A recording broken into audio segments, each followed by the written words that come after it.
Good evening, everyone, and welcome to the Plymouth Select Board meeting, Thursday, September 8th.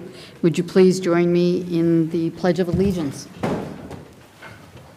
I pledge allegiance to the flag of the United States of America and to the republic for which it stands, one nation, under God, indivisible, with liberty and justice for all. If you would remain standing and join us in a moment of silence for the Queen of England, who passed away today and had her throne for 70 years.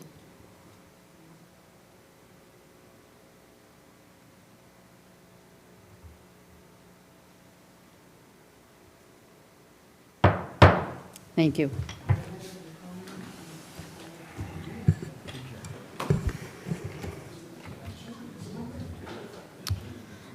The board has been in executive session since 5 p.m.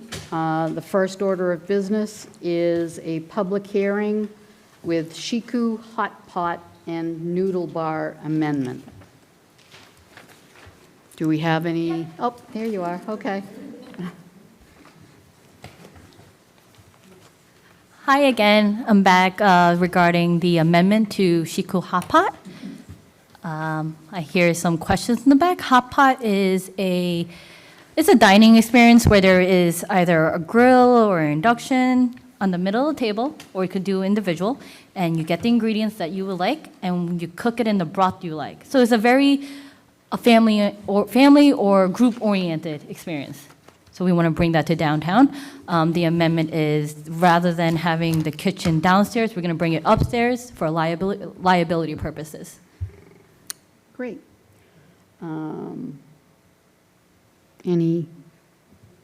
Well, I'll move the issuance of wait a minute. Is this for an all alcohol license as well? Yes. Okay. I don't have. Oh, we already granted the first one except for the move of the kitchen, and the second one is the move for an all-alcohol license. So, in accordance with Chapter 138 of the Mass General Laws as amended, notice is hereby given that a public hearing will be held remotely or in person at Plymouth Town Hall, 26 Court Street, Plymouth, Mass., on Thursday, September 8th at 6 p.m. to consider the application for an all-alcohol restaurant license from Shiku, is that the way I say it? Correct. Shiku Corporation, doing business as Shiku Hot Pot and Noodle Bar, 18 Court Street, Patricia Cho, manager. New description of premises will be as follows: 1,100 square feet of dining area, which includes a commercial kitchen on the ground floor. There will be seating on the ground floor and additional seating in the lower level to accommodate larger groups. Part of the lower level would be used as a prep station and storage, and there will be a restroom on floor for customer use. Anyone wishing to be heard on this matter should please attend this meeting. Do we have a motion? I'll make the motion to approve as stated. And the second? Second. Discussion? All those in favor? Aye. It's unanimous. Congratulations. Thank you.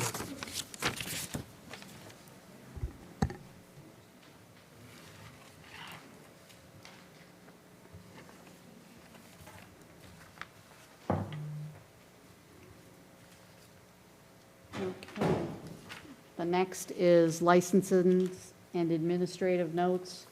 Unless the board has any questions about anything specific, I'd like to move them as a group. Anyone? Move approval. Second. Discussion? All those in favor? Unanimous.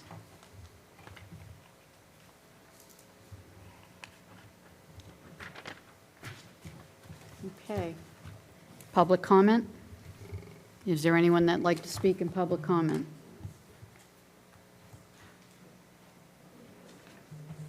Please state your name for the record, and if you'll excuse me for a second, I'm going to get my glasses. Pat McCarthy, Precinct 18. Can we comment when you're doing the articles, or should we speak now? No, you can comment when we're doing the articles. Thank you. Yep. Anyone else? Anyone at home? Nope. Okay. We're going to go right into the 2022 Fall Town Meeting article.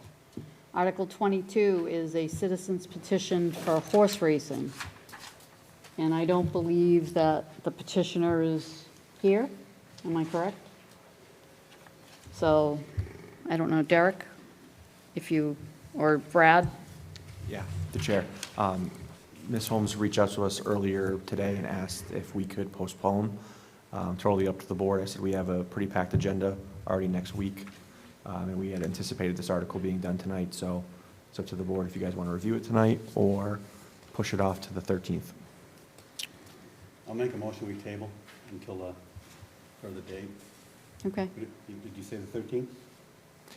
Well, it'll be the 13th or the 20th. It has to be the 13th because you guys are signing it on the 13th. Okay. I'll make a motion we table this article until we can hear from the Second. Okay. different. Discussion? All those in favor? Unanimous. Article 19, increase parking fines. Go ahead. All right. Thank you. Good evening to everybody. So what's before you under Article 9 this evening is a home rule petition to allow the town to increase parking fines, which under the current statute is no more than $50. This would allow, if approved by the legislature, would allow the town to increase parking fines up to $150. So the rationale is simple. I mean, this board knows better than most that we've had numerous complaints over the course of the summer. We've had individuals who've attended this meeting to talk about their concerns, specifically in the Fresh Pond area, the Morton Park area, and most recently the Drew Road area. How we've had, because of overcrowding, we've had intrusiveness in our neighborhoods because these individuals cannot find parking inside of our parks, so they have chosen to park along the roadways illegally. And so we've also heard anecdotally that, folks would go to one of our beaches or ponds, and they may have 4 to 5 individuals in that vehicle and recognize a $50 fine, say the White Horse Beach area, is only $10 to park for the day. So the proposed legislation that's in front of you today would give us another tool in our toolbox by increasing the fine amount in those areas as a deterrent to prevent illegal parking. I can tell you last night this was highly debated with the Administration Finance. It was rejected and not approved by Administration Finance, I believe by a vote of 5 to 8, I believe. And their rationale was that they thought that this was a shotgun approach because it was too broad, and that they were concerned that if this legislation was passed, it could be applied in the downtown area and could affect tourism. So what I've handed out to the board this evening is an amendment to address those concerns by A&F last night. And so you'll see under Section 2, Paragraph 2, you'll see that in bold lettering that's underlined, I've included, and I'll read the entire sentence so everybody understands where we're headed with this. Notwithstanding the provisions of Section 20A and a half of Chapter 90 of the General Laws, Section 21 of Chapter 40, or of any other general or special law to the contrary, the Select Board of the Town of Plymouth or the town manager as its designee may establish by rule or regulation a schedule of fines for time restriction and other parking violations. Now, this is where we try to provide a little bit more clarity. So after in other parking violations within parking districts in town that require a beach sticker.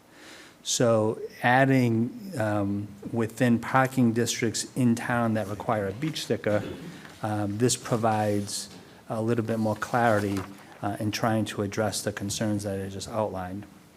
So how would this be applied? We know we have two parking districts here in town. We have the downtown development area, and then we have the White Horse Beach Parking District. We know that the Morton Park area and Fresh Pond in particular have been trouble spots this past summer. So we'd have to go ahead, create parking districts in those two areas for this to apply. Once we create parking districts, we would then require beach stickers for those areas, and then we could apply up to $150 if the board so chose. Pending any questions, that's all I have. I don't have a question, but I'll make a comment. There was quite a bit of confusion last night at A&F. And what the basis is exactly what you said, and I think clarifying that language to say that it would, wherever is required a beach sticker, I think it's easier for people to understand that, because I know for a fact, and I've been witness to it in our private security firm that's down at White Horse Beach, that $50 is nothing. And like you said, they get 5 people, $10 a piece. Even if it went up to 75, it's still, $15 a piece, and it's not a deterrent. So one of the big things is we have major problems at Morton Park and Drew Road. So I think being able to put something like this in place is important, because unfortunately, we have to start catering, and it's not unfortunate, but we have to start catering to our residents. They are the people that pay for the upkeeps of these places, and we have to do what's best for them and not what's best out of our bubble. So I support the amendment, and hopefully it'll go through town meeting. Charlie? Yes, hi, Derek. I just want to make a statement that I watched the FinCom last night, and I was kind of disappointed. And the reason why I was disappointed was I didn't think they understood the whole concept of what this article is about. I can say one thing. This is not a money grab by the town. It's certainly not a money grab by Park Plymouth or the PGDC, okay? I was on that board for nearly 15 years. We had one increase in 15 years. And one of the, we had, no, actually, I'm sorry, we did two. We had problems with the handicap parking spots being abused. So we went from $100 to $200, and it helped. That's helped, doubling that fine. But it's not a money grab. PGDC has no, and I talked to the chairman today about raising the fines in downtown, the waterfront, the development district. So how this all happened was, unlike any of the boards in town, the town manager and the select board, we get all the phone calls from the people that want to complain. And believe me, I've got multiple calls. Morton Park, Fresh Pond were two of them. I already knew about White Horse, and the parking has helped out a lot down there, the fines down there. But, so we asked, we bring the complaints to our town manager, and he went out and he did a study. And he found out that we have 4 problem areas. White Horse, which is already a district, that's $50. So that's already That's right. more than downtown. So they have their own district. So he found out Morton Park, Fresh Pond, and Drew Road are 3 of the other problem areas. So what we want to do is create a district, so we're able to make a fine that will deter people from illegally parking. A lot of you people in the room don't know these problems. And I just, there's, at the one of the meetings coming up, there's going to be pictures, I believe, on September 20th. But get down to, on a nice weekend, go to Drew Road. The cars are just pulled over. They just pull over on the road and go into the little pond down there. It's awful. Fresh Pond, the same thing. When the parking lot's full, they just park on the streets. They don't care. And the same in Morton Park. We have to have police down at Morton Park. That's how bad it is. So all we're asking for is to give the town manager the ability in certain districts of raising the fines, and hopefully it's a deterrent. And believe me, one of the FinCom members last night, I won't say his name, but said having a $150 fine it's unfriendly. And then in the next breath, he wanted to have, and Mr. Abbott, you were there, he wanted to have boot the cars and tow the cars. I mean, that's the most, because the PGDC, that came before us. We talked about ways we could, move, because it's all about moving the cars. and the way we could stop people from, and one of them, we brought up about towing, and we brought up about booting, and we voted it down. And the chief of police is here tonight, and he'll tell you, they're not gonna tow the cars. There's a lot of liability in it, so that's not an option. But towing and booting is the most unfriendly thing we could do for tourism. So this is a very simple concept, only in certain districts. In, I believe it's Morton Park, Fresh Pond, Drew Road, White and Horse. White Horse Beach. We want to be able to up the fines that we believe will deter illegal parking. And believe me, we're not going after law-abiding citizens. This only affects violators. So I don't understand why FinCom didn't get it and support it last night. So I was very disappointed by it, but I'm supporting this, and it's a tool that Derek needs, to deter all this. We're all tired of the phone calls. So, anyway, thank you. Anything else? John?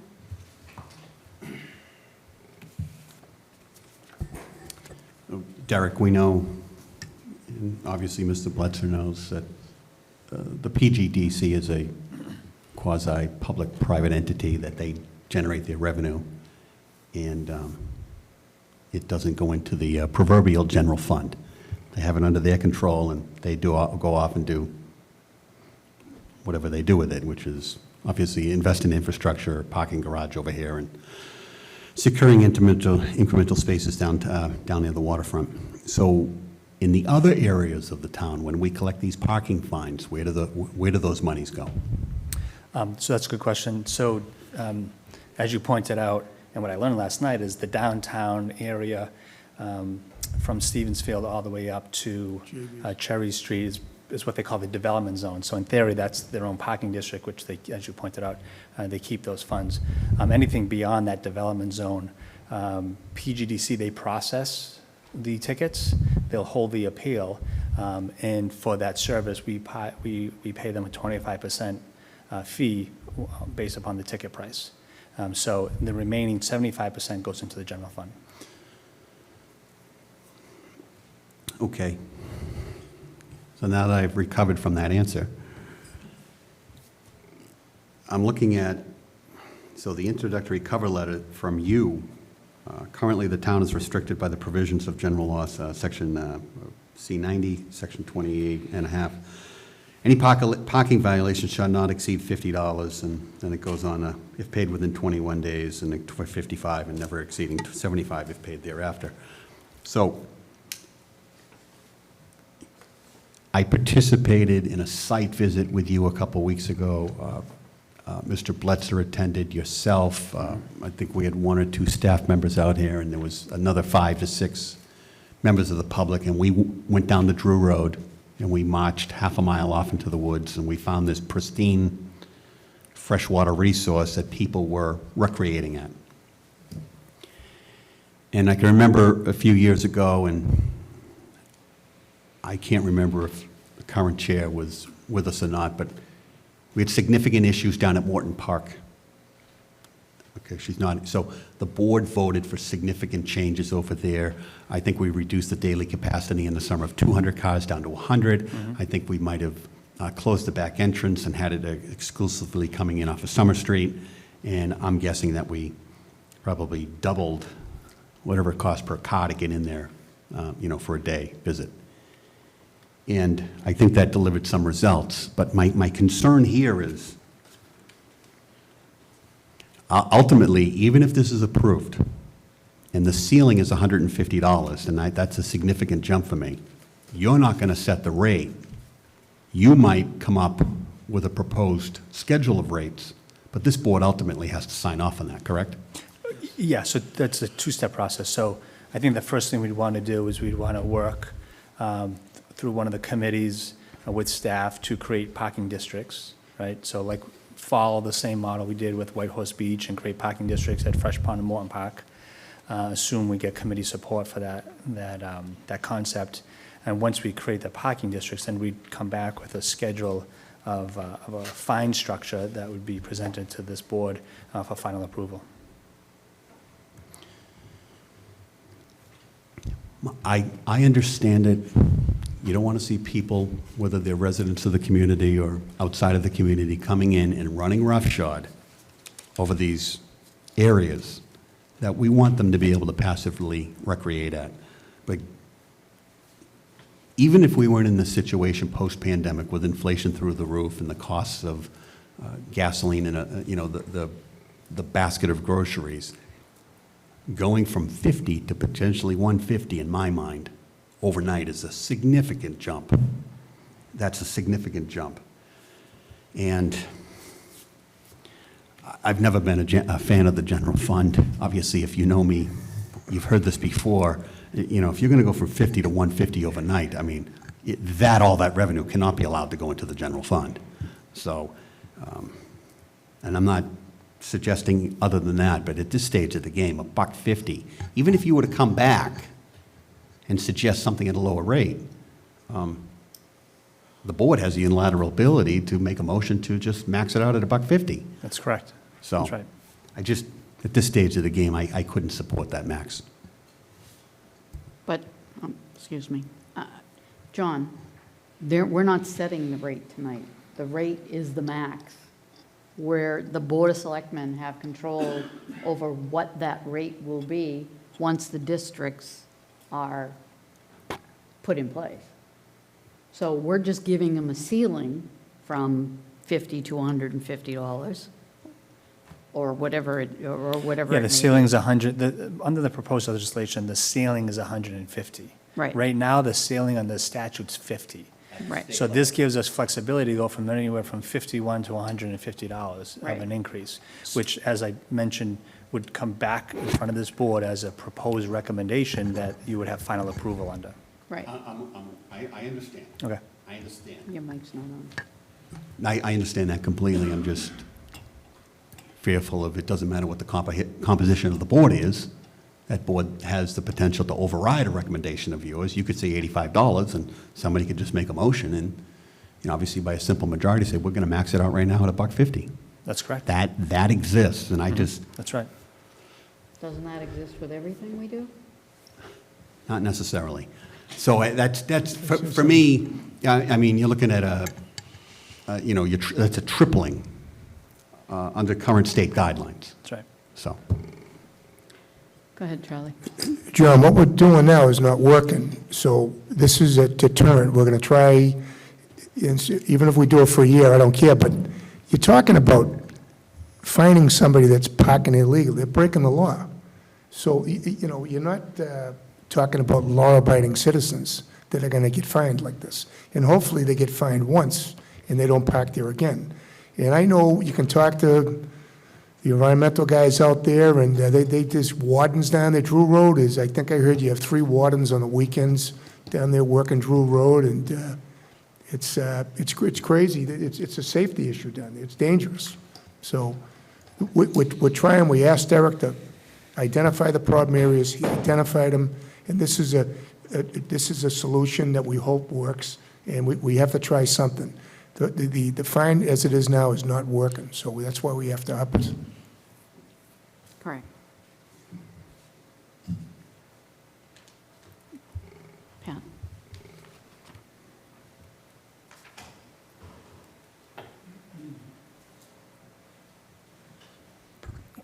Pat McCarthy, Precinct 18, and I certainly, I support the concept totally. And I did watch the meeting totally last night. I just have a few logistical questions, and I hope you form a parking, I know there's no standing parking committee yet for the town. You had the White Horse Beach Parking Committee, at least that's the only one I could find online, today, under your boards and committees. So my concerns are in terms of creating, how do you create the no parking sign in front of someone's house? And I don't know exactly how you do it at White Horse Beach. I know you need a parking sticker to go to the beach, et cetera. But say, like going in Morton Park Road and the subdivision that's off on the left that wings down, I'm blocking on the name of that right now. It's a semicircle. It heads down towards Route 3. So people, in theory, could go park in front of someone's house there, park all day or overnight or whatever, and they don't get a ticket because they hike it and walk in, just like the people used to park at Shaw's parking lot and walk down to Martin Park. So I'm just, in theory, I'm just, and all the little side streets off of Fresh Pond. So do people get no parking signs in front of their house? I mean, in theory, I just can't, I don't quite figure it out.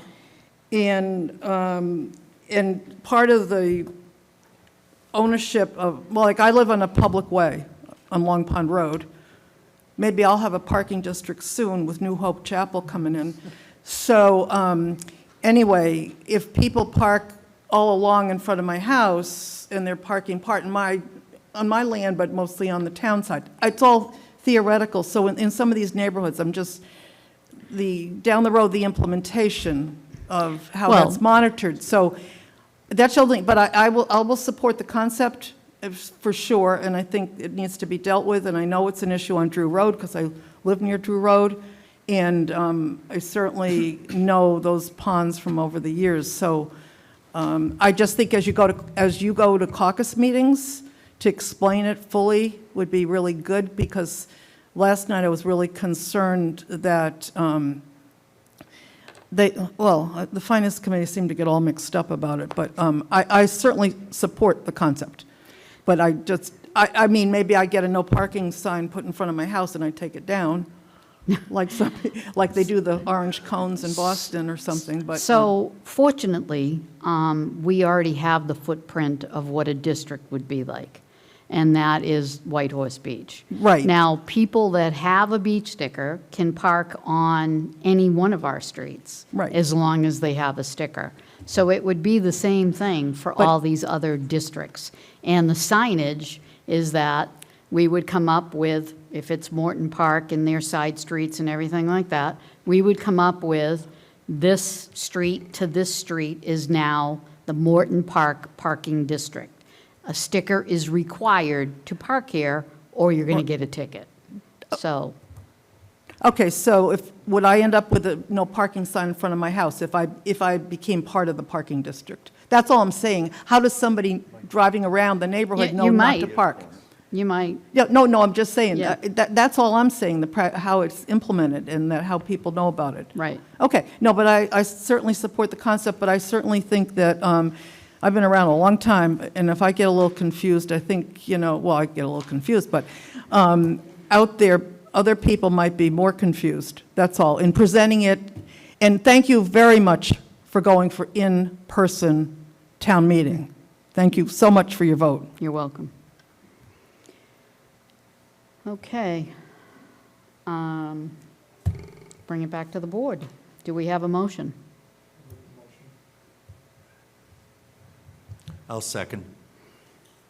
Discussion? All those in favor? 3-1 vote to move forward. Okay, now next is Article 21, Home Rule Petition for Election in November. All right. So I'll give you the bottom line up front on this article. So this is a legislation to amend the town charter that would, in summary, would take our May local election and move it to November. In order for that to take place, it would require that the local election will only be had in odd number of years. The reason being is because state and federal elections are done in the even number of years. And so we don't want to have a local election on the same day as a state election. That'd be too confusing for the voters.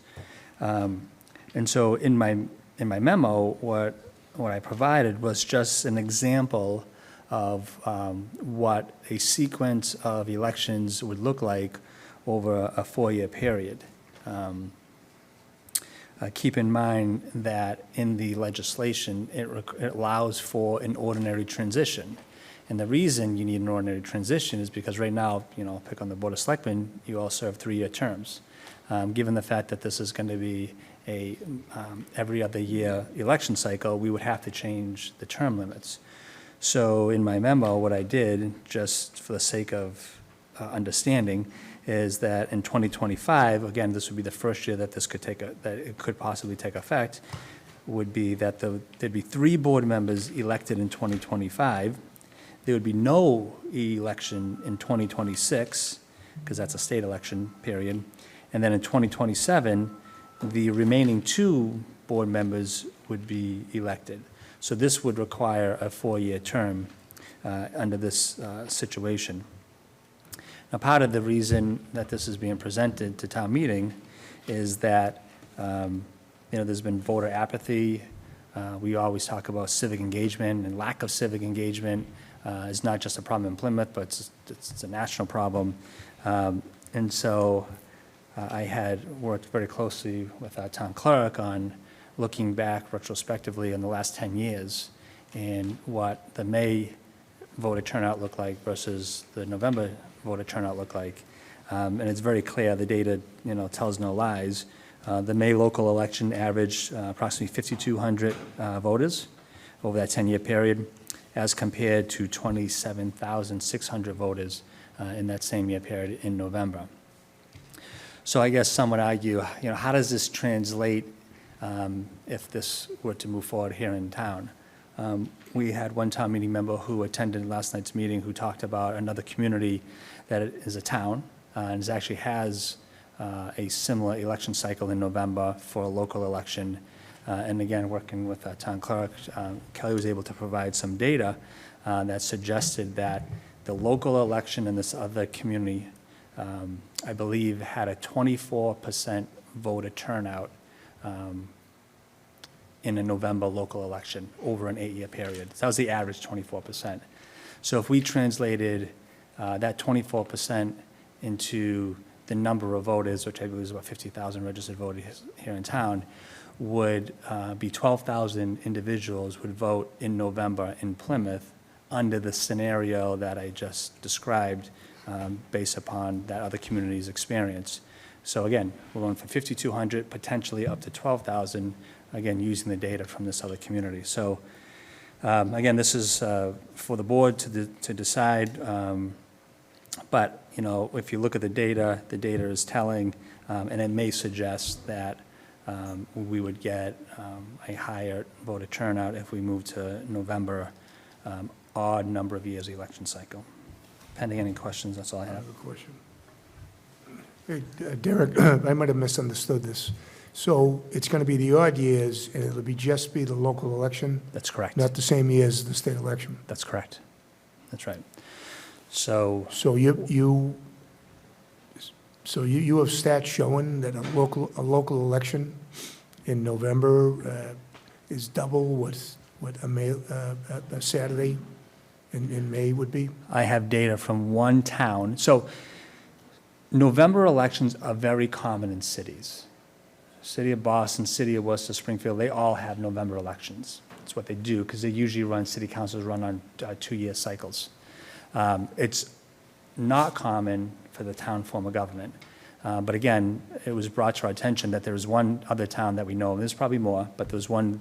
And so I asked Kelly to just look at their data, look at their voter turnout in a town that has an election in November, and what was their experience. Their experience over that 8-year period was that they had a 24% voter turnout in November.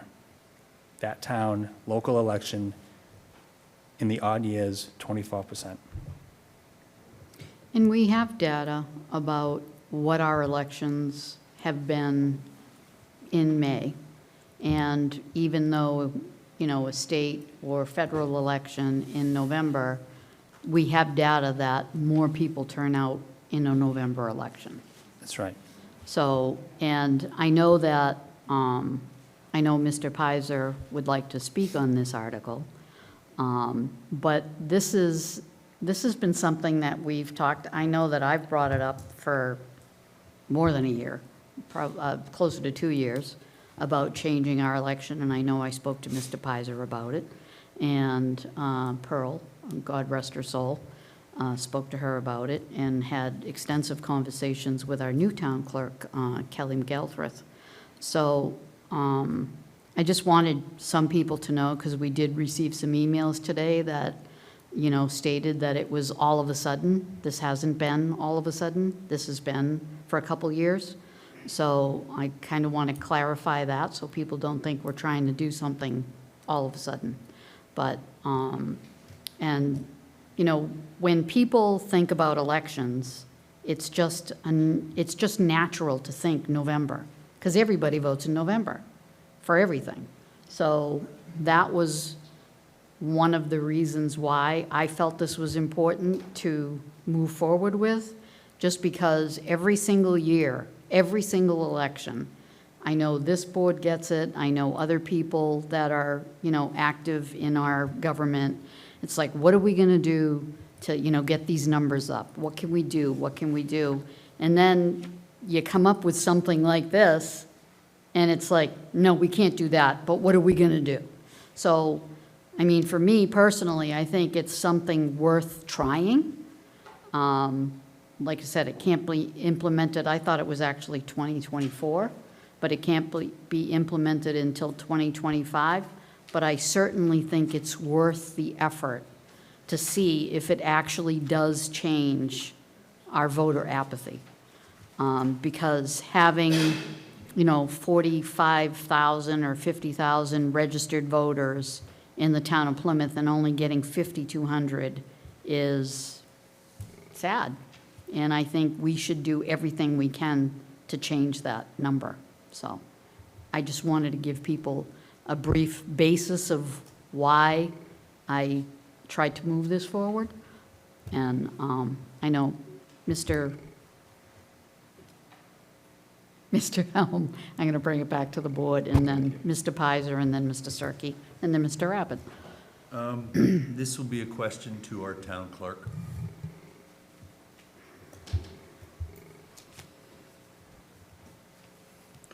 The first question I would have, has it been investigated? Are we, by changing this around, is the town meeting election cycle problematic?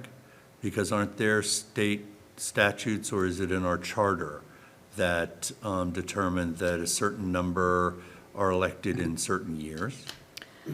I have seen a state statute that says town meeting members are elected on a, every year, 3 would be elected through the charter.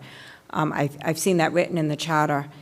However, that being said, if this other town that we identified last night, and I did speak to the elections coordinator of that town this evening, and he says his town meeting members, it's a town meeting member town as well, and they get elected every 2 years. So there is precedent in the state for that to happen. So but there is possibly statute that might we would have issues with, even though Saugus doesn't seem to feel that they do. So I can hopefully clarify that. So under Section 2-2-1 of the town charter, it says that town meeting members are elected for 3-year overlapping terms. So that's in our charter. Okay, but it doesn't specify anything about every 2 years or every year? So the proposed legislation, I believe it's in the paragraph 2, references an ordinary transition. So as I suggested to A&F last night, that in my opinion, what probably should take place, much like a committee was appointed for the re-precincting, a committee should be appointed to go through the term limits for all of our elected officials and come back to the board for a final recommendation before implementing this legislation. But is that part of the article? No, That so would take place before no, not before. The legislation just calls for an ordinary transition. And so the ordinary transition would take place after the legislation was approved, where we would set up, in my opinion, a group of individuals that would look at what the terms should be and then come back for a recommendation. So it would not be up to that group to say, I know that you passed this, and we have the home rule petition as passed by the state legislature, but in our estimation, in looking at the terms, this won't work. No. We would push forward with it. Right, we would push forward with it, right, because it's been approved. Another question for the clerk. Do you see going to this sort of every other year format and the complexities of running these elections, particularly if certain, if the charter revisions are passed in May with some of the new additions, particularly to the regional Board of Selectmen meeting? I mean, do our elections become overly complicated for you? And in your estimation, do they become overly complicated for our residents? So I haven't had an opportunity, in all honesty, to really dig into what the proposals have been from the Charter Commission. I've been a little busy just trying to get my feet wet in the town of Plymouth, so I apologize for that. But I have heard that there's a north and south area being proposed for 2 additional members for the Board of Selectmen. I would hope that in that Charter Commission, that is being proposed by precinct and not by some boundary line that's out there, because that would really complicate the printing of ballots for the different precincts if we have somebody that lives one street over getting a different ballot because their selectman is represented by an imaginary line. So that I would need to understand more. I will say this, November does get a lot more publicity because there's candidates advertised for the city of Boston, the city of Worcester, Springfield, and other cities. So I have had voters coming in November to me like, are we voting today? Because everyone's out there voting, and no, I have to explain, it's the city. I've actually had election workers come into me in my previous community.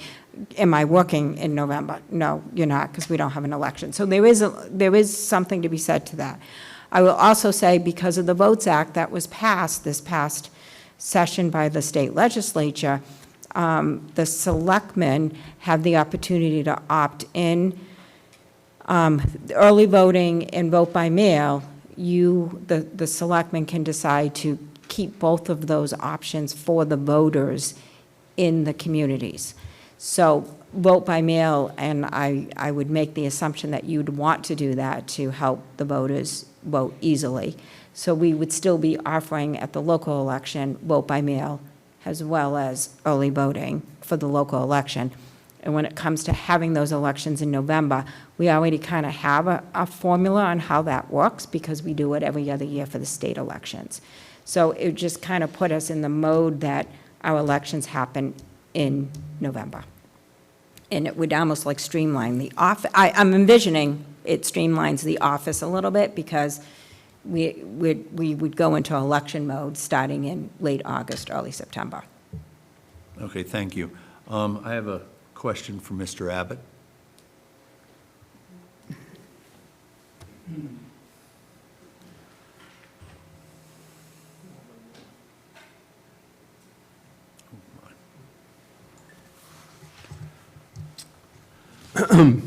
Thank you.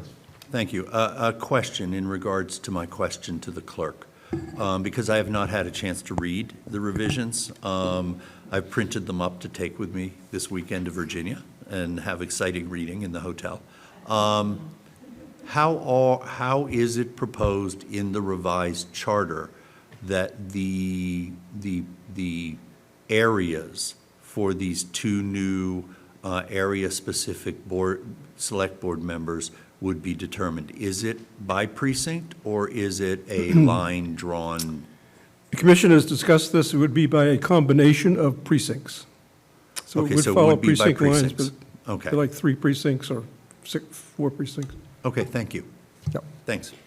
Well, while you're standing up there, Mr. Pizer, is it okay if he goes ahead of you? Mr. Abbott, To speak? please. I just want to say something as an introduction, and I've said this before, but I think it's worth repeating, that it's been no secret that our 9-member commission has been working 16 months just completed its 62-page draft. It's done, it's finished, it's being typeset for publication in the OCM next Wednesday, and 2 days later, we sent it to the Attorney General and HUD in Boston. We've been complying with every detail in Chapter 43B, as we're required to do, and have done since the several thousand signatures got the charter on the ballot last year, and there was the election in May, and we've been working ever since on the process. We have a budget of $95,000 appropriated by the town meeting, which we hope is being well spent and will not be wasted. We hope to return some of it when we're finished, if not been used. But the state statute must be followed to the letter to make what is a 2-year process valid. There are no ifs, ands, or buts.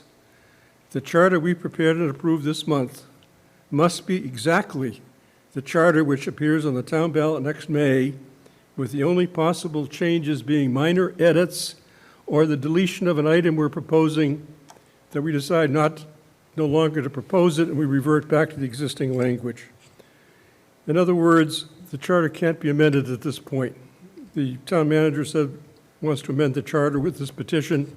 It's not going to happen to this charter until after it's gone through the process onto the May ballot and been approved, and then you can talk about possibly amending it. Nothing further can be added to the charter to reflect any current change in our form of government. And we have many times publicly, dozens of times, announced the milestone dates for when these things have to be finished. So it was a complete surprise to us, complete, utter surprise, last Monday when we had our final working session on August 29th. We were making our final edits, getting it ready to be published, took the final vote. For the very first time, we hear about this warrant article. Very first time. It was like nobody in our commission had heard of it, and neither had anyone else in the room. We didn't know it was coming. We didn't have a clue. No member of this board had ever suggested to our commission that any time in our previous 16 months that we changed the voting cycle. No one. And I went back and reviewed the minutes in which members of the Board of Select Board did speak to us over Zoom. Not once was this ever mentioned. I try to remember even before that. Yes, once we asked Larry the question, and he immediately said, no, we can't do it. It's prohibited by state statute. And he's going to talk to this point in a minute, but he referred to the statute on representative town meeting, that if you have a representative town meeting, you comply with the representative town meeting statute. And it does not provide for 2-year terms. It provides for 3-year terms, as our current charter does, and as the new drafted charter does. In both of them, it says 3-year terms of town meeting representatives. When I asked as you know, we've been using the consultants who works on hundreds of charters across the state, the Collins Institute for Public Management, if there's any way we could accommodate this in our draft charter. The director of the Institute, and he's also our advisor, told me last Monday night that his head is spinning trying to think of the many changes we would have to make in this draft charter to accommodate a biennial election cycle every odd year in November. There are so many changes. We have an annual fiscal and financial all through our charter, the budget cycle, the terms of the officers, the fact that we're going to have annual town meetings. I mean, there are so many changes in there that just won't happen. We have to be revised and have to be amended. I think something has to give here. And to resolve this problem, I asked the board to figure out which way you want to have it. I'm suggesting you let our current draft charter that we just finished wind its course to the town-wide ballot and see what the townspeople think. Then decide whether you want to press forward with this kind of a change of our election cycle. Just consider the timing here. If you seek to change the election cycle with your petition, I think everybody I've asked says it's going to happen if it does at all. The state's not going to approve it until after next May, sometime in the fall, probably a year from now, or late summer. do you really want to be asking the general court to approve a change in the Plymouth charter only a few months after Plymouth voters have adopted a brand-new charter? I mean, does that make sense? How is the general court going to square that with the fact that a few months before that, the townspeople have spoken? They've adopted a charter. Or, if there's a way for your petition to get adopted before the May adoption of the draft charter, then you're basically declaring the whole charter drafted null and void, wasted 2-year effort, and a waste of the monies that have been appropriated by town meeting. It just doesn't make sense. In conclusion, it does seem obvious that our drafted charter and Article 21 cannot coexist and go forward together. I just want to make one comment on the proposal itself. It's still, I find that what we're comparing here, the data, I assert you don't have any data whatsoever that supports what you're trying to do, because there hasn't been a local election in November by Plymouth, and but when you're comparing elections in November, when you have candidates like Senator Warren and presidents on the ballot and representatives and everything, naturally you have a huge turnout. That excites people. Those are the people that are being advertised in November, are the people that are then running for state and federal office.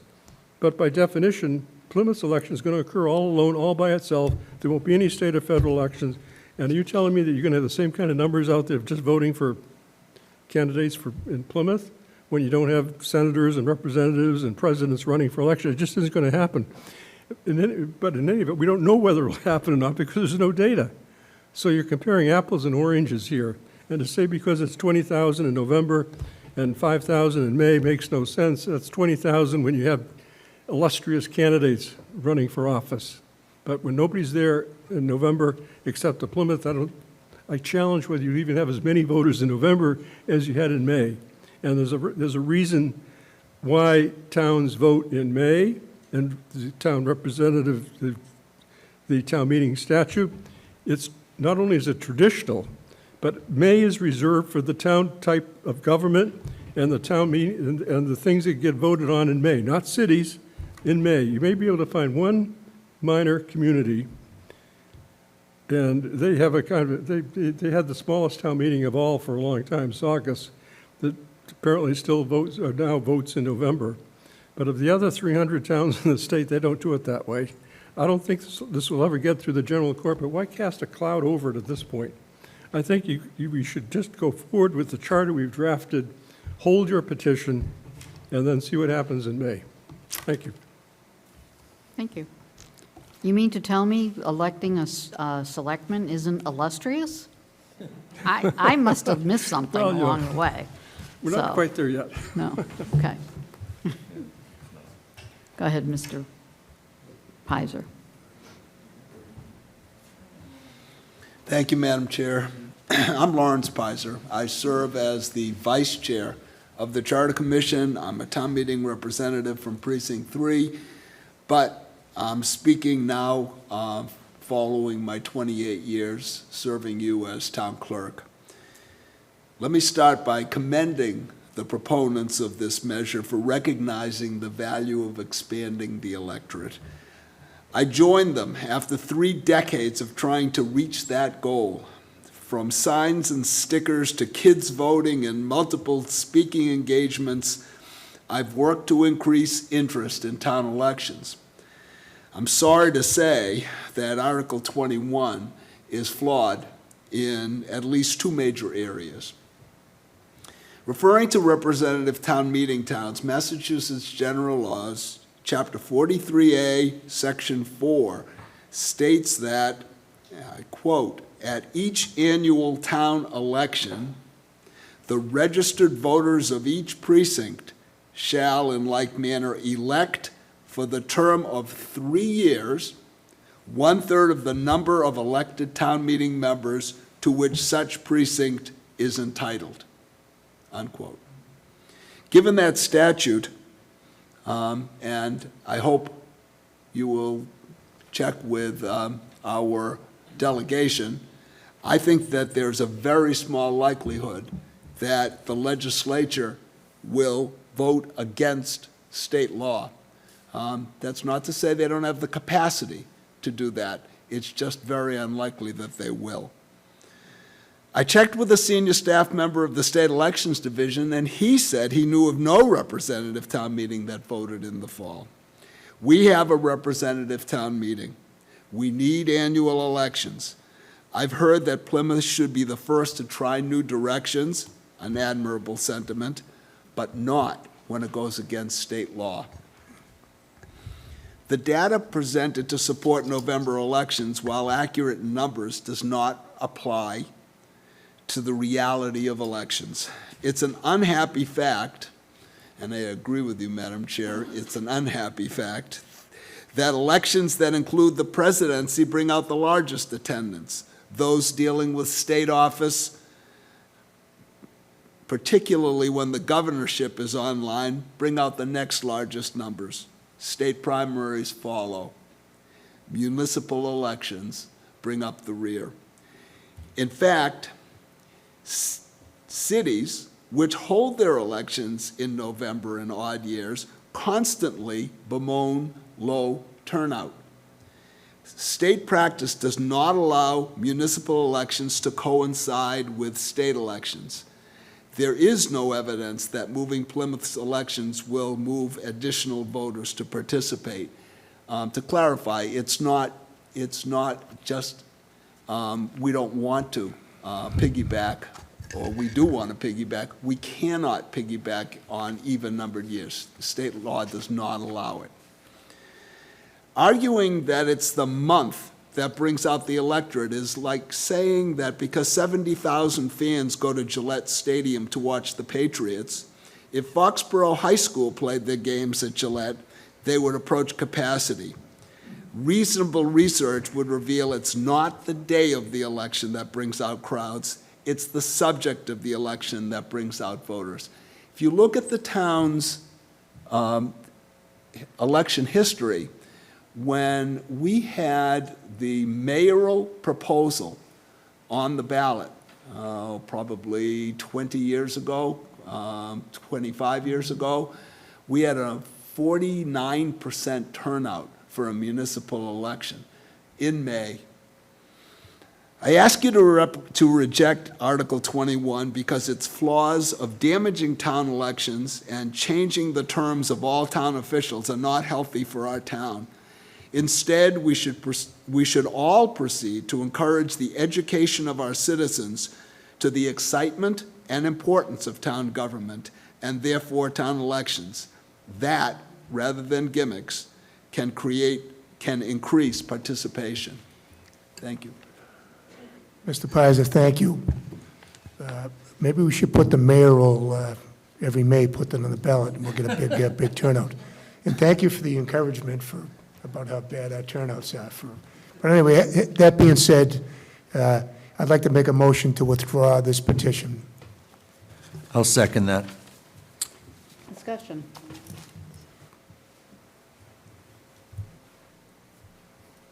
Okay. For discussion, I would still like to continue, everybody, continue trying to figure out how we can get this voter turnout better than it is.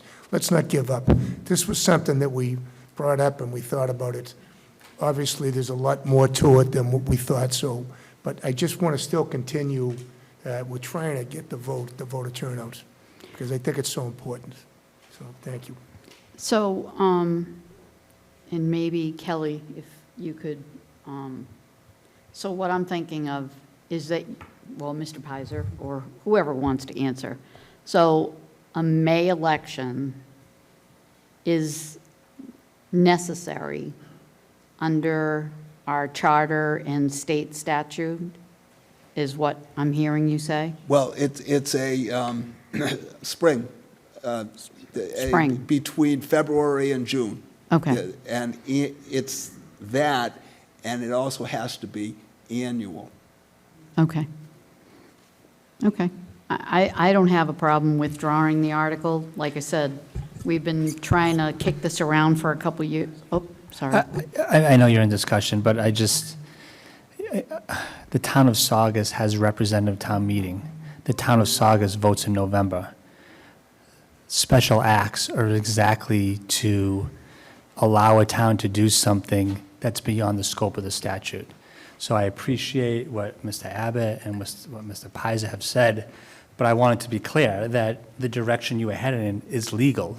That's why the town council drafted this. I didn't draft this special legislation. It was drafted by town council.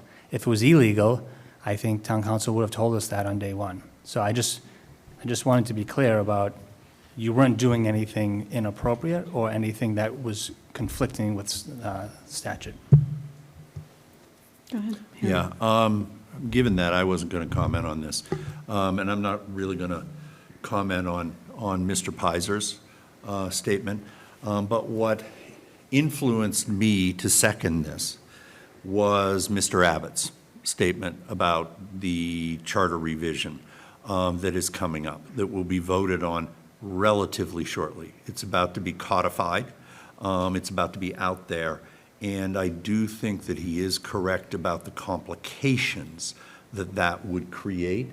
And what I'm thinking is, less that I necessarily immediately disagree with having an election in November for local, and I think Saugus does present an interesting concept because, admittedly, a smaller town has a much bigger turnout than Plymouth does, which we should all be concerned about.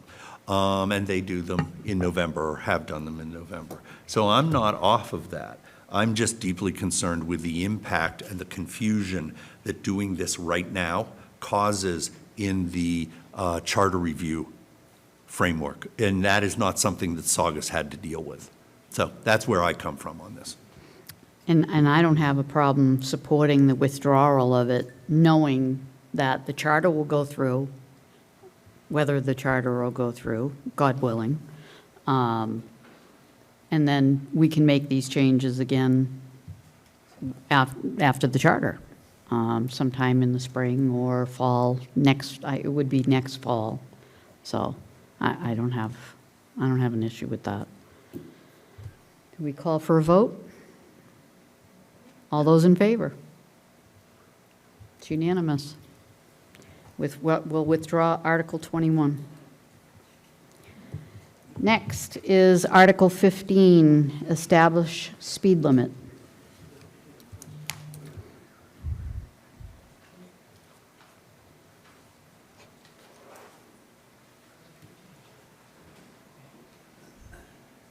Anyone? Oh.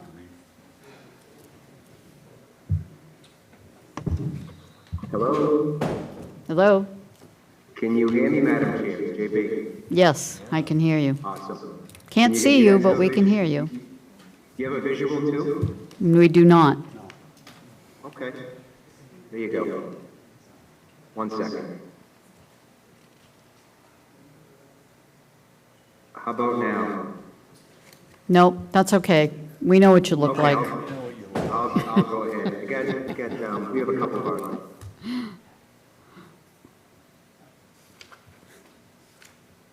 Whoop.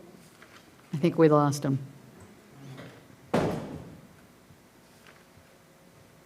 He muted himself. Oh, there you are. There we go. Thank you, Anthony, very much. So we're here recommending that the board vote this evening in town meeting adopt Mass General Law, Chapter 90, Section 17C.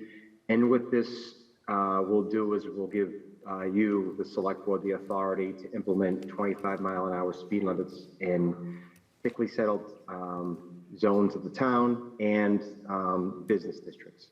And a thickly settled zone is areas of town where homes are less than 200 feet apart for a quarter mile or more. So it's very straightforward language, if you would, and this came up in discussions a couple of months ago, given some of the speed limit requests that we've put forward to Mass DOT over the past few years in terms of how cumbersome that process is and just the overall amount of work it takes to set speed limits. And as you know, typically to set a speed limit, we have to do an engineering study, and then Mass DOT approves this, needs to approve that, which takes anywhere from a year to 2 years time frame. So we're recommending that town meeting approve this. This will really, provide a safety measure for us in terms of really an effective and efficient way to set speed limits. So I'm happy to answer any questions on that. Great. Does the board have any questions? Okay. Is there a motion? I motion that we recommend this to Article 15 to town meeting. I'll second it. Motion by Mr. Helm, seconded by Mr. Blitzer. Discussion? All those in favor? Unanimous. Thank you. Thank you very much. Article 4 is capital recommendations. Is that Mrs. Barrett? And do you want to do 4 and 3 together? Great. And this Lynn Barrett, the finance director? And will you be doing 6 too, Lynn? No, okay. Let's see. Okay, so Article 4. Article 4 actually includes any capital items, plus it also includes any plans or studies or things that do not meet the threshold of our capital improvement bylaw. So the article is set up in such a way that there are items sort of at the top of the list that we gave you in the memo that are not under the purview of the Capital Improvements Committee, but they are still in Article 4. Those include 2 projects for DMEA, a project for the Agricultural Commission, and a project for the Center for Active Living. Each of those departments, I believe, are here tonight to answer any questions, if you guys have any questions regarding those specific projects. And then the rest of the projects are projects that were reviewed by the Capital Improvements Committee. Again, those departments are here to answer any questions that you may have regarding those specific projects. The Capital Improvements Committee met on Tuesday of this week and ranked those projects. We provided the ranking spreadsheet to you as they ranked them in accordance with our bylaw.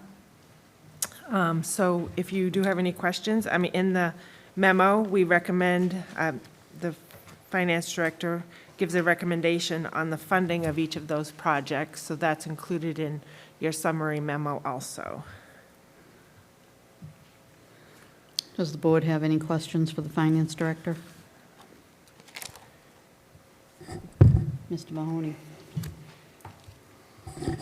Well, I think some of these are worthy, if not all of them, of at least mentioning to the public what's going on here, Lynn. So I know the DPW director is still zoomed in up on the board. I think we should go, it should be a cursory review of the largest one is $9.5 million for the Manomet, I think, water interceptor. So I was hoping the DPW director can give a quick synopsis of that, why that's needed.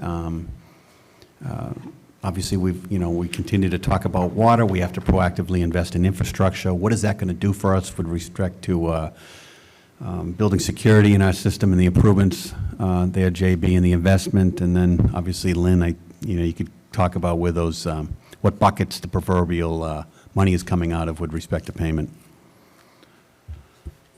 Yeah, thank you, John. Again, Jonathan Beta, Director of Public Works.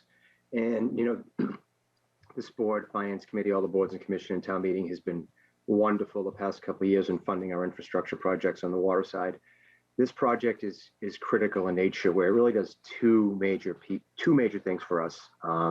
It will remove hydraulic constraints in the Manomet pressure zone, where we have a lot of undersized piping, and a lot of those pipes will be increased to 12 and 16-inch water main, which will really improve the hydraulics in that area.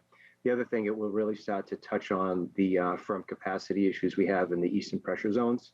As I think a lot of people watching this evening, this board, for the past several years, we've been talking about firm capacity. We go into a deficit during peak demand in the summer. Manomet is one of those areas that experiences that deficit, especially the eastern pressure zones, Plymouth Center and West Plymouth.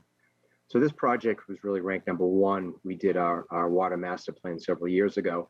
We received the appropriation from town meeting in 2021 and at the fall town meeting. And since then, cost indices, we went through COVID. There's so many changes that have occurred that really increased the prices.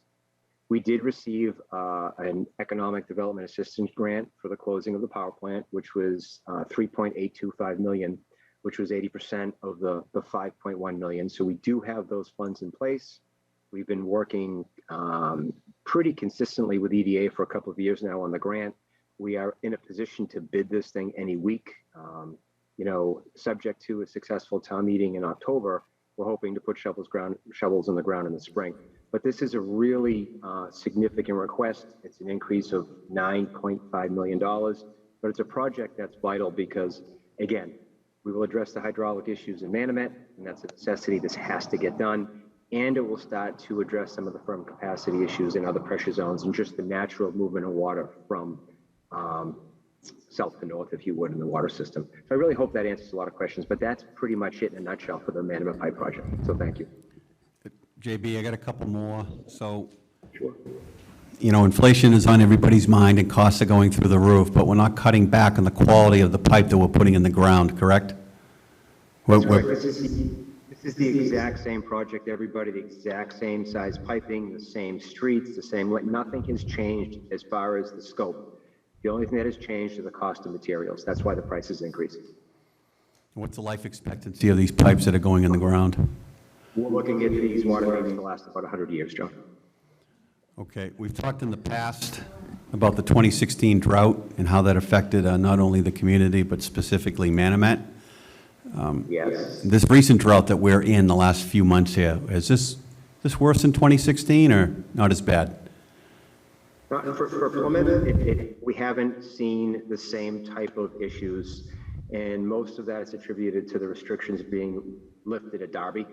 We don't have the same constraints in the water system, especially in North Plymouth, with those pond levels being critical for us in terms of how we operate.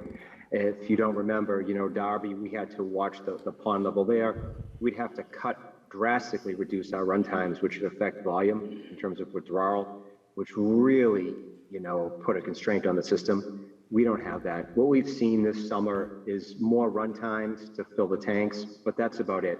Our well, in terms of what we have to do in terms of monitoring, we've been watching that. Really nothing crazy in terms of drops.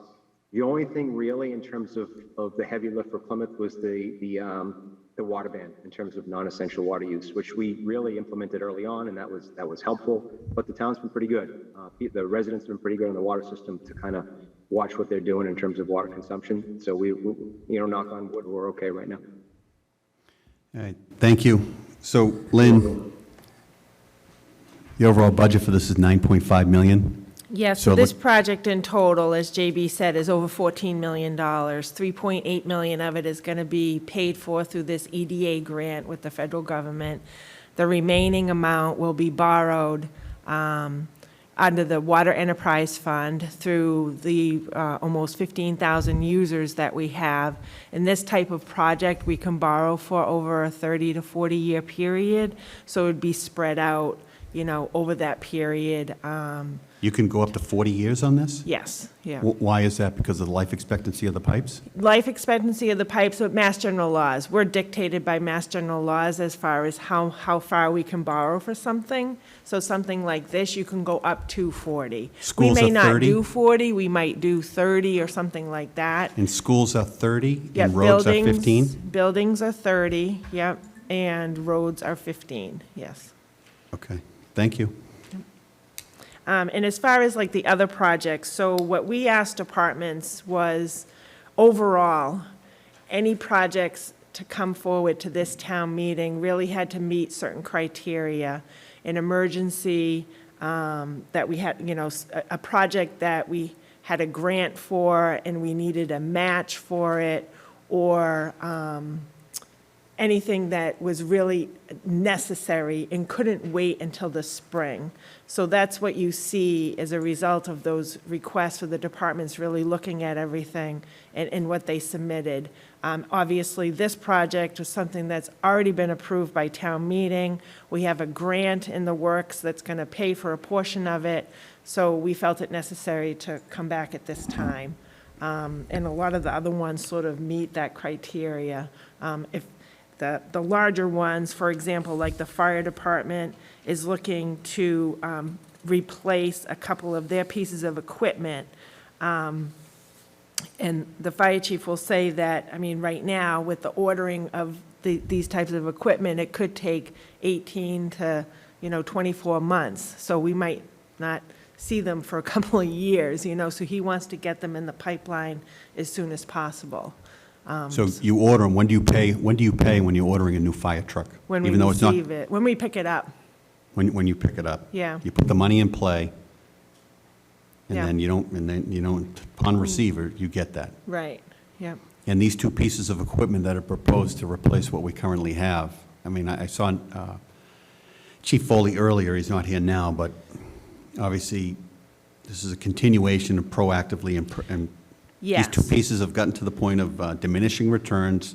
It's costing more to maintain and modernize them than it is to replace them. Exactly. And what's the yes. funding mechanism for these two? So one of them we're recommending free cash for, and the other one we're recommending for borrowing. And the reason for the borrowing one is it's a ladder truck. It has a larger useful life. The life of that truck could last up to 20 years. So for equipment, you normally borrow up to 5 years for a piece of equipment like this, but Mass General Laws allows us to, based on the useful life of a piece of equipment, to go outside of that. So sometimes we'll do like 10 years for a piece of equipment like that that's going to last 20 years. What other big-ticket items do we have out there? Let's see. The boat ramp reconstruction? In this article, right, the town boat ramp reconstruction. So that project, actually, they're requesting through Seaport Council $1 million grant in hopes that we will get it. We've been very successful in getting those grants on an annual basis. And then the remaining amount, the $651,000, would be borrowing ourselves.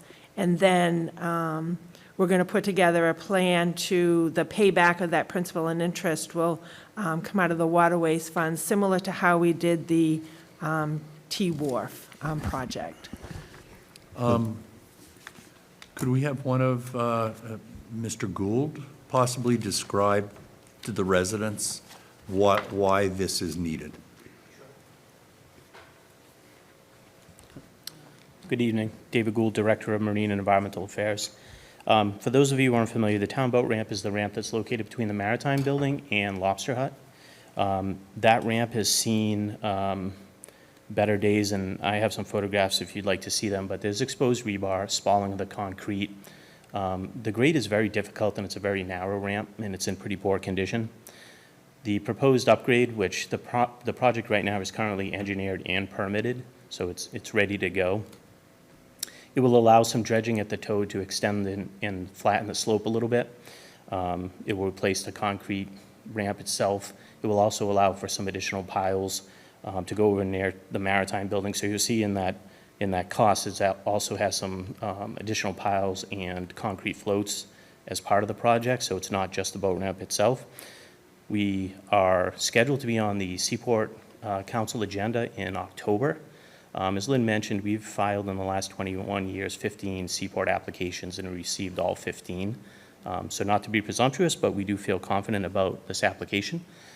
So the maximum request is $1 million. That's why we're requesting that amount. We can't ask for more than that, or we certainly would. And then, as Lynn mentioned, the $651,516 would come from the Waterways account, which is intended for that use. It has the support of the Economic Development Foundation as well as the Harbor Committee. Ideally and primarily, it will be used by the lobstermen, commercial fishermen, and the aquaculture growers. It will give them an opportunity to avoid the busy boat ramp and be able to meet Vibrio requirements and other landing requirements by having a ramp that they can use without having to wait for recreational boaters to launch or take their boats out of the water. So we do think it's valuable, and I think it's one more tool that we can use to support the growing aquaculture industry. Thank you. You're welcome. Betty, John? the Seaport Council meeting, is that prior to town meeting or is that after? We've heard it's October, and we don't have a specific date, so I'm not trying to evade the question, I just don't know yet. So even if it was before town meeting, David, would they make a decision that day? That's something you hear about later on, or they tell you on that day? No, those hearings, they actually do, they vote on they take all the presentations and vote on it while you're there. Oh, so the So- potential exists, you might know going into the town meeting. Potentially, we just don't know the date yet, yes. Sure. You're here for a couple of smaller items, 5-year inspections on 2 dams, Store Pond and Jenny Pond. Neither of Yes. those two are candidates for removal, and Store Pond is across from Cottage? Store Pond is across from Cottage Park, yep. That dam is up for its inspection as required by the Office of Dam Safety. So we want to get that one done. That will be a multi-phase project, so you hear about that again. What we're looking to do is complete the inspection of it. We'll probably be back in the spring to then take that inspection report and its findings and seek some funding from Environmental Affairs to take that report and develop bid plans and specs for the actual recommendations that are going to be in that inspection report. That will tell us what kind of upgrades and repairs and maintenance that structure will need. So then we'll be back in the spring to ask for that funding from Environmental Affairs Fund to do that work. So you'll hear about that both in the fall and the spring. The funding that we're asking for here in the fall is also coming from Environmental Affairs funds. Jenny Pond Dam inspection is also up. That's also a subject of a request we have this fall, which is for the bypass project. The bypass and the dam repairs are all related into making sure that that dam can comply with dam safety regulations going forward. And dredging of Jenny Pond is on hold for now? No, Jenny Pond dredging, as you know, the Community Preservation Committee provided half the proposed funding for that project, which was $1.1 million. We were able to finally have the NOAA solicitation come out a few months ago for funding, and we submitted a $6 million application to NOAA to fund the repairs for in the bypass project associated with Jenny Pond Mill, and also the other half of that dredging funds is also included in that application. What we're hearing is that those decisions should be made sometime in November, and we feel, based upon all of our previous work on Town Brook and our longstanding partnership with NOAA, that we have a very good chance of getting that funding. So if that funding were to come through, dredging would commence the following winter? Correct. Okay, last question. Still no communication from the state on the dam that they own on State Road? Correct. Thank you. We will need to reach out to them and put a request in for some information on that. I mentioned it to Rep. Muratori the last time he was here, so he knows. Yep. Charlie? David, I got a question on the ramp, to go back on the ramp. So right now, they bring their skiffs up there, right? Yeah. Yeah, and they bring their product off sometimes. Are you going to dredge it so they can bring their boats right over there? Or? There is some dredging proposed in part of the project, but it's dredging right at the toe to allow a little bit more depth in that location. So it's a little bit more usable, but it's not so significant of a dredge that you'll be able to use it. So they're not going to be able to pull their boats out and? Yeah, no, Yeah, unfortunately okay. not. Yeah, yep. Yeah. That would be nice, but, because it's so busy down there, but anyway, that's good, thank you. That You're needs it big time. Super important area for our commercial folks. So it's been a long time coming, so I know the Harbor Committee is excited that the process is moving forward, so, and so are commercial guys and gals. Anybody else? Any more questions? Okay. Thank Do you. we have a motion? Move approval. All those in favor, or discussion? All those in favor? Unanimous. Okay, Article 3, unpaid bills.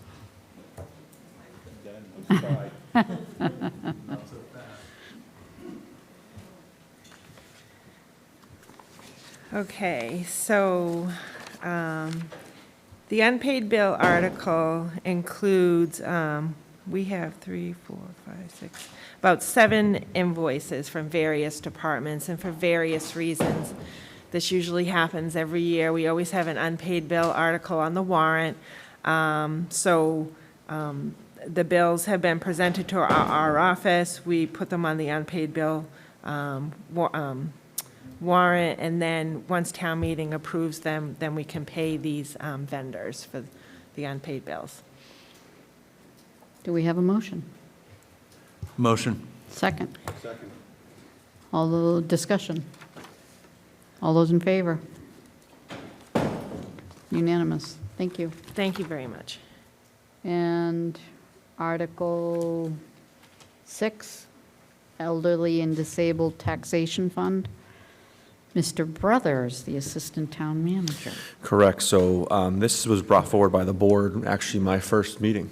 So it's been about just over 4 months now, and we come full circle on this to present it to you guys tonight. So what this would allow for us to do is create a elderly and disabled taxation fund. The big piece on this that we don't have a exact answer for yet, which is determined by a subcommittee that's appointed, and I'll go over that in a second, is all the logistics that, what is the criteria that you have to meet? That is all worked out by the committee. That's not something that this board takes on. So I did not get there last night, but I know, Lynn, thank you for pinch hitting for me with A&F last night to go over this article. But that was, I think, one of the big questions of who handles that.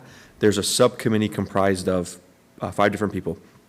The chairman of the board of assessors, the treasurer, and 3 residents appointed by the board of selectmen, you guys. So that board then creates the thresholds and determines who would be the recipients, the criteria you have to submit, whatever that may be, to look at expending these funds as they come in. So I'm sorry, go ahead, Charlie. No, last night I watched FinCom, Linda did a good job, and there was a question that she couldn't answer last night. And how many people, how many candidates? Please make sure your microphone is turned on. How many candidates? Last night, I know there was a question, Lynn, they asked you how many people can take advantage of this. I think that was a question last night. I don't think there's a cap on that. Yeah, so the question was, how many people would be eligible? Yeah.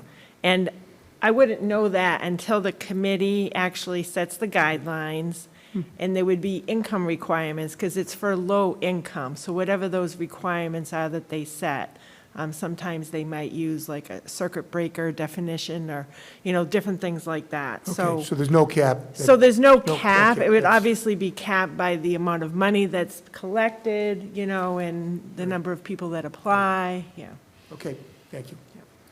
So when we brought this forward, it was the town of Arlington that had this example. So maybe there's some information that we can get from them as well. We definitely talked about that, and I know, I believe, Mr. Sensi, you noted that Weston has this as well, and we could use them. There's a bunch of references we could get to provide the committee to look at to determine what they feel fits best for Plymouth. Excellent. Okay. Do we have a motion? Approval. Second? Discussion? All those in favor? Unanimous. Thank you. Town managers report. All right, so I just have a few updates. For us, I want to just mention that we had a very successful primary on Tuesday. Thank you, Kelly, I know she's only been in for a couple of months, and 18 precincts is a lot. We had over 12,000 voters who attended just for the primaries alone, so good voter turnout. Since the chief is here, I just wanted to mention, both the chief and I, we received notice from Rep. Muratori today that the special legislation to allow police officers, new recruits, to come to the town of Plymouth up to the age of 40 has been passed. Oh, wonderful. So just received word of that, and the chief is excited about that. We have a number of vacancies that need to be filled, and with this new age limit, we think that we can fill some of those quickly. So we're excited about that. I just wanted to talk a little bit, because I keep talking about it, is graffiti removal. I mentioned at one of our prior meetings that the Office of Community Development has been working to identify the properties that abut the rear of School Street. So, you know, when it's on top of the burial ground, you look down there and you see all this graffiti. So we've identified a number of owners. They are happy to work with the town. They want to see the graffiti removed as quickly as we do. The Office of Community Development is actually working with Park Plymouth to receive a grant so that we can help assist these property owners with the graffiti removal. So I'm hopeful, honestly, in the next 30 days, we'll see a major cleanup along School Street. A couple other things. So there's a Merchants Association that's starting to be created in the downtown waterfront area. Both Amy Naples, the executive director of the Chamber, and Steve Cole, the executive director of the foundation, have been convening this conversation on a regular basis. They just had a meeting here this past Tuesday. They're talking about the bylaws, the rules of engagement, and various other provisions that would be found in their charter. Now, that's really going to set the stage for the town administration and Board of Selectmen to work directly with our merchants in the area so that they can help determine what they need down there to be successful, and we have a forum in order to have those types of conversations. So again, looking forward to working with this new Merchants Association. I just wanted to provide an update that there was a walkthrough. Selectman Helm was in attendance with the town moderator yesterday over at North High School. More to come on that. There's right now, the moderator has on the table up to 5 different rooms in which he plans to break out various town meeting members, staff, and the public. So more to come on that. I believe the moderator is going to ask to be on next week's agenda to talk specifically about his plan. I wanted to just bring up we received the responses from town council regarding the various questions we asked regarding the county woodlot. I forwarded to you all today. There was a slight amendment, so I know that there's numerous people in the public that are interested in seeing those responses. So once the board has the opportunity to review those, if you have any questions, I think it would be probably prudent to post those questions and answers on the town website whenever you feel it's appropriate. And the last thing I just wanted to bring up was we had a really, really good meeting this morning over at Cottage. Senator Moran convened a meeting with Maura Haley, candidate for governor, and Kim Driscoll, candidate for lieutenant governor. We had a great conversation with them. We talked a lot about what we can do in the Cottage area as far as bringing commuter rail back. We talked about potential shuttle operations from Cottage up to Boston as another commuting option. And it's exciting because if this slate were to be elected, Kim Driscoll's been the mayor of Salem for the last 16 years. So she understands the challenges at the municipal level, but more importantly, she understands what it is to lead a coastal community. So great conversation. I think that if they were to be elected, we're going to have a strong partner at the corner office. So that's all I have for this evening. Thank you.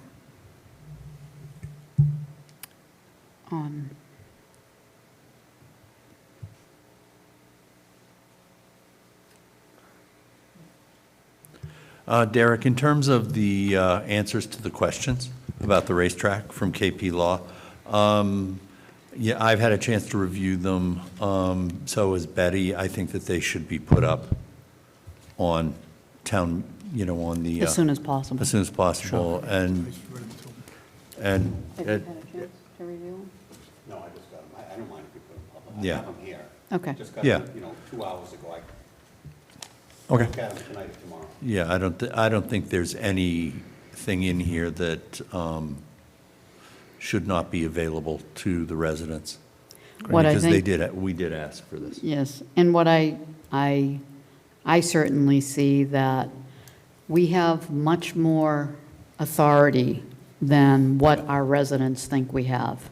So Or we thought that we had. Or that, yeah, that we thought that we have. So I think it's important that they have them out there and that they can look at the questions and answers, and I'm very pleased with the responses that we received. So Madam Chair, in a segue to new, old, and other, would there be the opportunity to, I understand we have quite a packed agenda for next Tuesday. Maybe put this on the agenda for the following meeting? No, I mean. Sure. I mean, we can do that. I mean, is it? We did tell the Oh, residents you're that right. we would, bring them to a future meeting once we did get the responses from our legal counsel. Yeah, can we put it on are we meeting on the 20th? We are, yes. Okay, so just have it put on for the 20th, so we can get through all these town meeting articles next week. Thank you, Madam Chair. New business, letters, old business, anyone? John? Just a quick comment on the site visit in Cordage today. And I get jealous sometimes because I have to go to work and I miss these things. I can't get there. Having said that, obviously, I think the odds are better than even that the individuals you met today are probably going to get the corner office, if you know what I'm saying. I understand Ms. Driscoll has been in charge in Salem for 16 years, coastal community. They had a harbor that can facilitate small luxury liners that, obviously our dredging has just allowed us to do that. And I know that she has experience with power plants, especially on the ocean, that went offline and were, I think that entire site was redeveloped and they put a modern gas plant on there, but That's correct.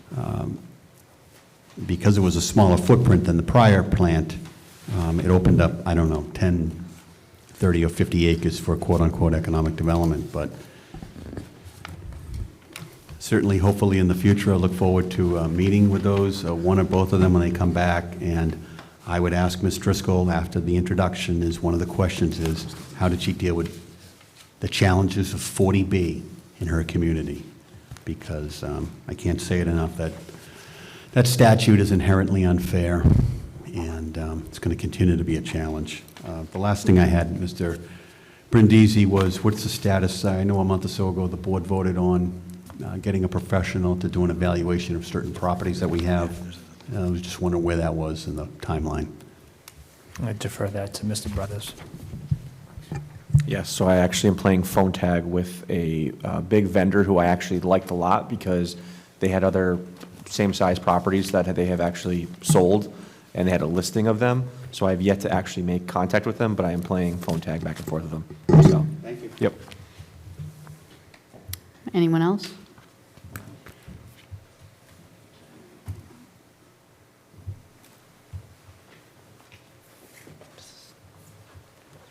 Steve Lyden, thank you very much for letting me speak. Yesterday, I had the opportunity to talk to Mr. Dan Gorsica, from Red Brook, and I asked him about the status of the intersection of Halfway Pond and Long Pond Road, and he told me that an agreement has been made and with the town, and the construction should start in the spring. So I'd like to thank Mr. Gorsica and JB for working all out all the problems. Thank you. Perfect. I have one, if there's no other board members, I just have one, the old Stein building, the hole in the ground that's in North Plymouth. I still consider it a public safety issue.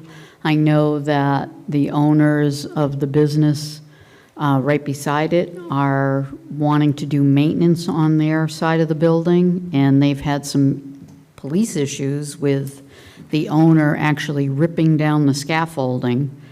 And we need to find out, we've heard it was sold, we heard it wasn't sold, but I don't know how we can do something, but we have to get these folks access to be able to repair that building before it starts damaging the structure. So I don't know if we're going to need, police presence there while it's going on, but Mr. Conley is the owner of that business, and if you would be able to reach out to him and try to work something out, because it looks terrible. I want to know what we're going to do. I mean, we certainly didn't go with knocking down the building to have this endless hole in the ground, because it looks awful. So, Yeah, we're happy to follow up and report back Perfect. to the board. thank Yes. you. And next, a motion to adjourn. Motion. Second. All those in favor? All right. Unanimous. Go home.